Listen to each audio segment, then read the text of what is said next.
اس کا علاج اللہ کے نبی صلی اللہ علیہ وسلم نے فرمایا. دیکھیں اللہ کے نبی صلی اللہ علیہ وسلم جب تعوذ پڑھتے ہیں نا نماز میں، ہم تو پڑھتے ہیں نا اعوذ باللہ من الشیطان الرجیم، اللہ کے نبی صلی اللہ علیہ وسلم یہ بھی پڑھا کرتے تھے اعوذ باللہ السمیع العلیم من الشیطان الرجیم من ہمزہ ونفخہ ونفثہ، کہ اللہ تو سمیع علیم ہے، میں تیری پناہ میں آیا اس کے شیطان ملعون کے جادو سے، اس کی پھونکوں سے اور اس کے وسوسوں سے.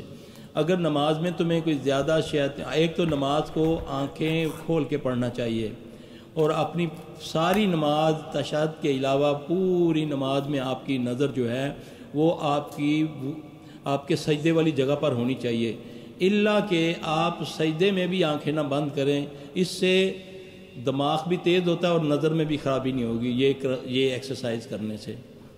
ٹھیک ہے، نماز تو پڑھنی ہے، آنکھیں بند کر کے نہ پڑھیں. اگر وسوسہ آتا ہے تو پھر آپ 3 بار اعوذ باللہ من الشیطان الرجیم پڑھ کے اعوذ باللہ من الشیطان الرجیم اعوذ باللہ من الشیطان الرجیم، نماز ہی میں، چاہے وضو، چاہے اس میں ہیں آپ اپنا رکوع میں ہیں، سجدے میں ہیں، کسی بھی کوشن میں ہیں، تو آپ اپنی گردن کو گھمانا نہیں ہے، ایسے براش کر کے اس طرح 3 بار تھو کرنا ہے، اتنی زور سے نہیں کہ ساتھ والا کہ تھوکنا کیوں پہ ہے، وہ تو لڑائی کرے گا آپ سے.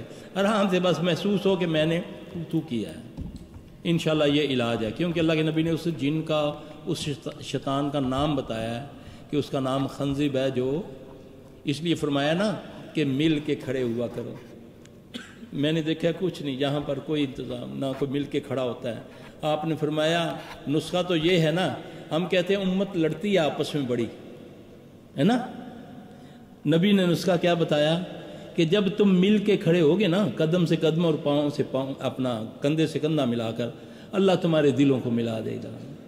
تم نہیں کھڑے ہوگے اللہ تمہارے میں دوریاں ڈال دے گا. تم ٹیڑھی صفیں بناؤ گے اللہ تمہارے دلوں میں ٹیڑھ پیدا کر دے گا. بڑے بڑے دعوے کرنے والے، بڑے بڑے ٹائم لگانے والے امت ایک کرتے پھرتے ہیں، نماز میں اتنا بیچ میں شیطان کیا، شیطان کا پیو بھی آگے کھڑا ہوتا ہے. فرمایا نا آپ نے، نہیں فرمایا کہ جب تم مل کے کھڑے ہوگے تو اللہ تمہارے دلوں کو ملا دے گا.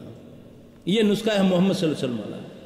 تو یقین جانے جو بندے صحیح مل کے کھڑے ہوتے ہیں ان کو وسوسے بھی نہیں آتے، ورنہ اللہ نے شیطان کو اتنی قوت دی ہے. جیسے کل میں نے ایک حدیث سنائی تھی کہ صحابی آگے کہتا ہے کہ یا رسول اللہ صلی اللہ علیہ وسلم میری نماز میں کوئی لطف نہیں ہے، خضوع ختم ہو گیا ہے. آپ صلی اللہ علیہ وسلم نے فرمایا تو سورہ، میری جو میرے ساتھ نماز پڑھتا ہے سبحان اللہ، ایسی نماز پڑھتا ہے کہ یا رسول اللہ صلی اللہ علیہ وسلم کبھی زندگی میں کسی کو ایسا دیکھا نہیں، اتنی خضوع کے ساتھ وہ پڑھتا ہے. اللہ کے نبی نے فرمایا تو سورہ بقرہ کی آخری 2 آیات پڑھا کر، آمن الرسول بما انزل الیہ. چند دنوں کے بعد آپ نے پوچھا ہاں بھی کیا حال ہے تمہارا؟ عرض کی یا رسول اللہ صلی اللہ علیہ وسلم بہتر ہے. آپ نے فرمایا تیرے ساتھی کا کیا حال ہے؟ کہنے لگا یا رسول اللہ صلی اللہ علیہ وسلم وہ اس دن سے نہیں آ رہا. آپ نے فرمایا وہ شیطان تھا.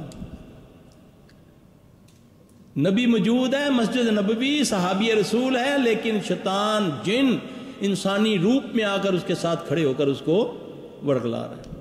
ہم تو بڑی دور کی بات ہے، خیر القرون ختم ہوئے بھی 1400 سال ہو گئے ہیں. تلاوت سن